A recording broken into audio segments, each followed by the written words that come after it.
But a couple more death moves, and the ace of diamonds turns out to be on top. And here's how I did it. There's already a second ace under the first one. Now I smoothly move the upper ace down and lower one up. When the cards are on par, I push the second ace to the top of the half deck. Look at this king. I will cover him with my hand a little, and I will gently lower him into the glass. Nothing unusual happened. But now we will enchant the glass. Let's repeat our trick.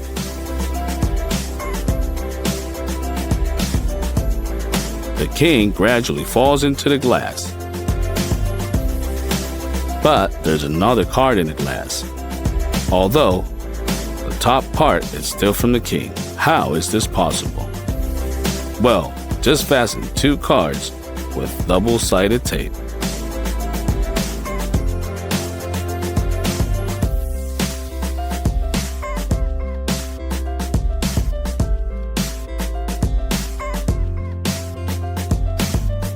And when they go down into the glass, just pick the top one so that the bottom card is visible.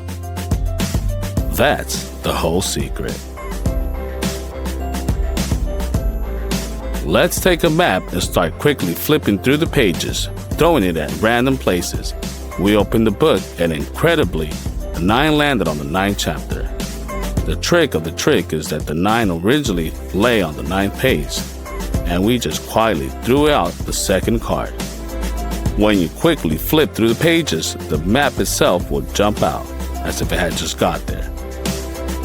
Let's try to put a card on the glass, and put a coin on its edges. The structure is falling. Let's try to push the card a little further, but the coin still outweighs. Then pour water into the glass to the brim.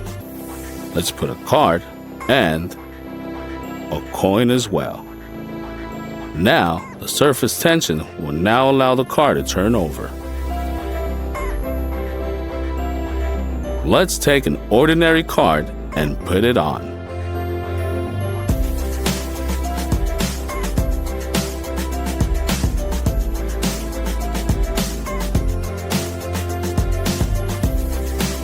Now let's put a glass of water on top.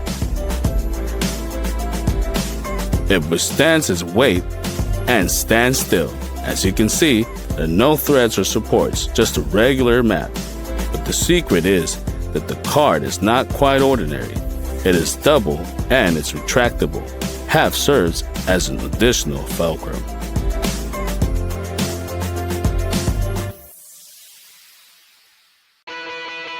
Remember these 2 cards?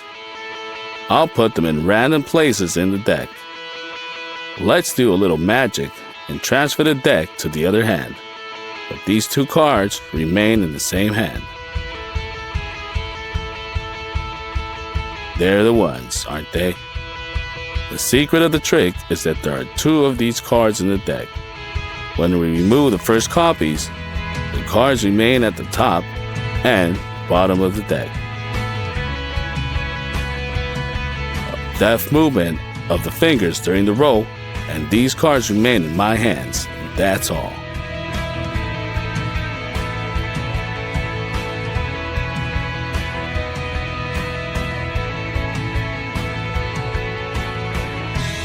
Let's take a brand new deck of cards just out of the box.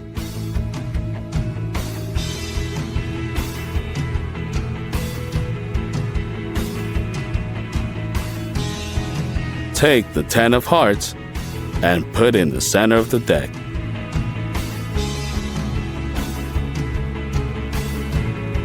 Now let's pack the cards back into the box. And now the magic begins.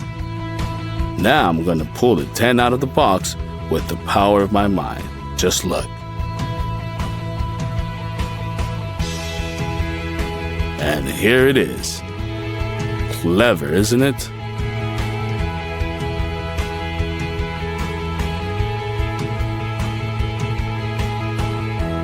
For this trick, we will need to cut out a window like this in several cards.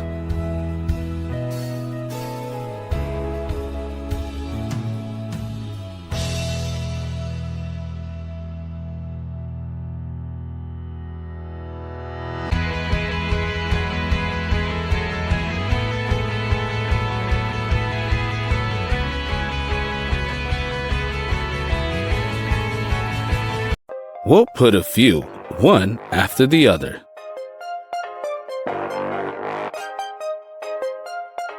And then we'll push the first one. It's time to move on to heavy artillery. We'll start with 10 bricks for now. One light movement of the foot.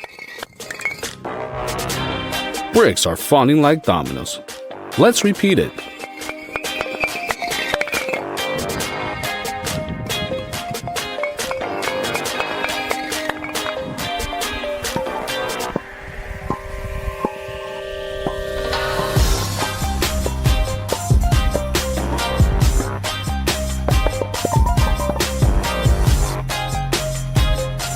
And now, I will show you how we achieve that they fall in a straight line.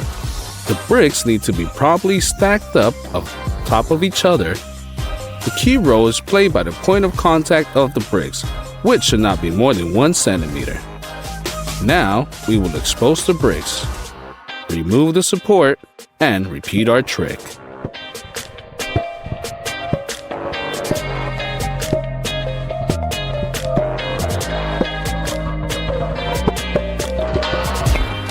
It turned out great. But it's time to move on to full-scale domino effect. Now, I will place all 50 bricks from this stack along the road according to our principle. I'll speed up the video for you. The main thing is to observe the rule of point of contact, which absolutely every brick. Otherwise, nothing will work. It remains only to expose the bricks to prepare them for the fall. As you can see, distance between them is absolutely identical.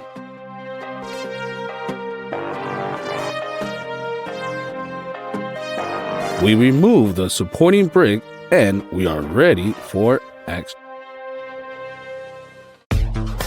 That's such a long row we got, as many as 50 bricks. Are you ready to see them fall?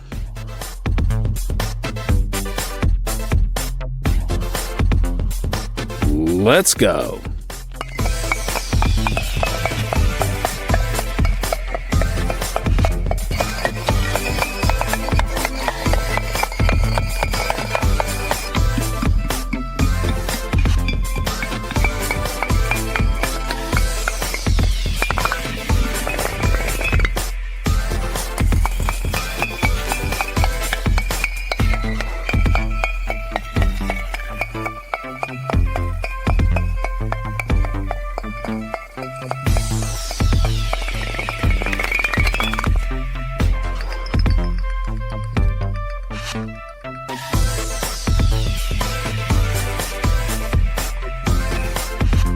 We did it! Domino effect with 50 bricks. Let's run them again.